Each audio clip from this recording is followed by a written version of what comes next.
дауға қалып жүр. Өткенде ғана Ақтөбенің жастары бұл топтың концерт өткізуіне қатты қарсылық танытты, өре түрегелді. 91 тобына қарсы шығып жүргендердің көбісі тек ер азаматтар ғана сияқты. Неге?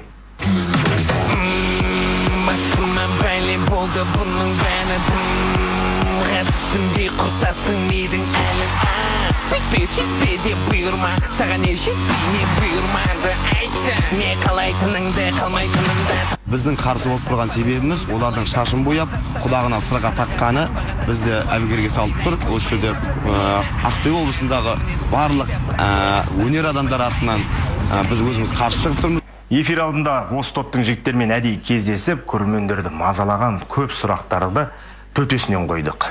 Енді мына оңтүстік Қазақстан облысында, сосын Ақтөбеде жеке концерттеріміз болмай қалды. Бұл сіздерге қанша шығын алып келеді?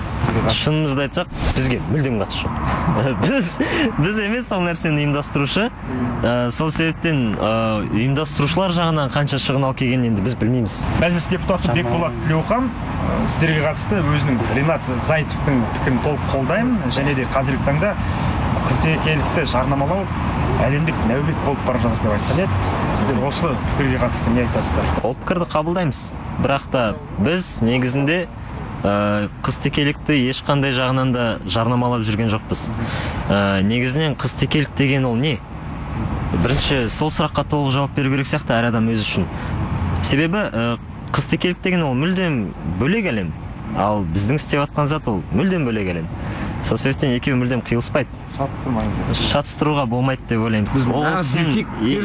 Кәдімгі негізі жігіттеріміз ауылда өскен, мен Ұржар дейтін ауылда өскен 17 жыл. Мен Атырауда Бақшы дейтін жерде өскен. Сол себептен сырттан том пішуге болмайды деп ойлаймын мен. Мысалы, спортпен шұғылданасыздар ма? Иә, шұғылданамыз. Бокспен 7 жыл айналысқан КМС болып табылады. Шаш, мысалы, сырға мәселесі бізде мысалы қарайды да, болды шаш боялып сырға тақса, о болды қыз-еке дейді. Қыз-еке дейді ол мүлдем басқа нәрсе негізінде. Маникюр, педикюр деген болады ғой. Білмеймін, қайсысы не екен. Соған сондай жасатасыздар ма мысалы өздеріңізге? Сән салондарына барасыздар ма? Bir барғанда қанша құртасыздар, жұмсайсыздар? Жоқ, ондай жоқ, маникюр, педикюрға бармаймыз, ол негізі біздікі емес. Тырнақ өсіп кеткен, андай бычып болып жатыр мына шетін бәрі. Ондай заттармен айналыспаймыз, бірақ сұлулық салондарына барамыз, себебі шашты алу керек. Мысал үшін шашты бояу керек деген сияқты нәрселер. Сол себептен барамыз ол жерге. Құны қанша тұрады, және бұл еркектің сырғасы ма? Менің мына жерімде тұрған сырға 3000 теңге тұрады.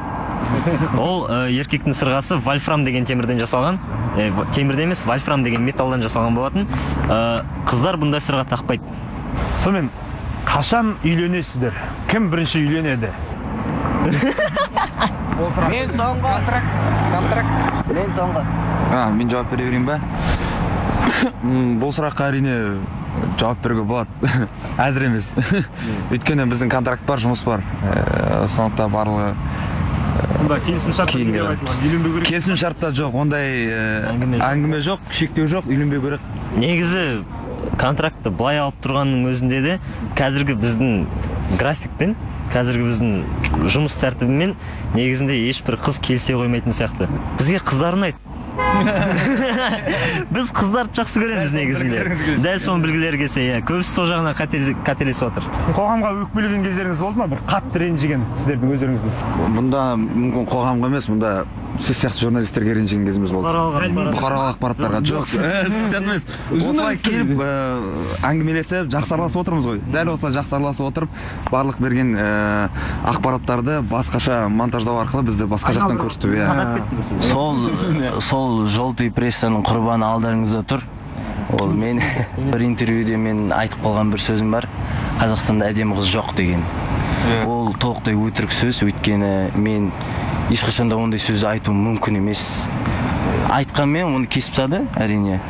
Айтқан сияқты болып қалды, бірақ менде де ата-анам бар, менде де шешем бар, менде де қарындасым бар, мен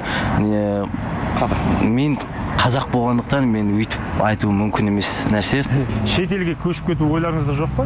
Шетелге шығып көрдік, ол нәрсе мүмкін екенін білеміз. Шетелге әлі шығамыз. Рахмет, жігіттер, сау болыңдар. Сәттілік.